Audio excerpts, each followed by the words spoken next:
What's up mga kabarok? Isa na naman pong mapagpalang araw, tanghali, gabi sa inyong lahat mga kabarok. For today's video naman po mga kabarok ay pakita ko po sa inyo yung manok ko mga kabarok. Nangitlog na siya, yan ang inaantay ko mga kabarok.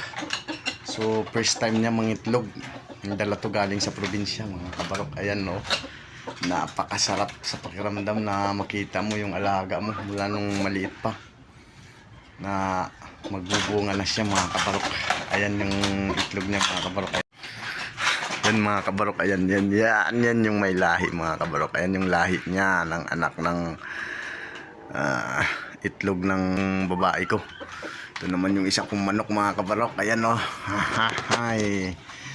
Sinong marunong kumilatis dyan mga kabarok kung medyo okay ba tong mga alaga ko mga kabarok. Ayan, yun. Yan yung nangitlog mga kabarok, galing probinsya yan mga kabarok. May lahi yan yung babae ko. Yan. Ito naman yung lalaki ko, may lahi din. Lahing bantamps. Bantamps yan mga kabarok. Yan naman ang itlog niya. Ito ang inaasam-asam ko na napakatagal niyang ginawa. Matagal kong inantay ito mga kabarok. Ito oh. Ginawan ko na siya. Yun oh. Yun. Mayroon na siyang itlog. Yan ang inaasam-asam ko mga kabarok na mangitlog siya. Yan. Isa pa lang mga kabarok. First time niya mangitlog. Yun. So bali tatlo yung manok ko ngayon mga kabarok. Yan mag-asawa yan. May lahi yung babae. May lahi rin yung lalaki mga kabarok. Bantimps.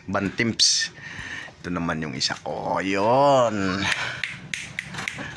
Sakuragi yan oh. Balaw yan. Balaw. Yun. So yun mga kabarok. Yan lang po ang ina-update ko sa inyo. Ang itlog na yung alaga ko mga kabarok. Yun yung mga alaga ko. May kulungan na yan sila.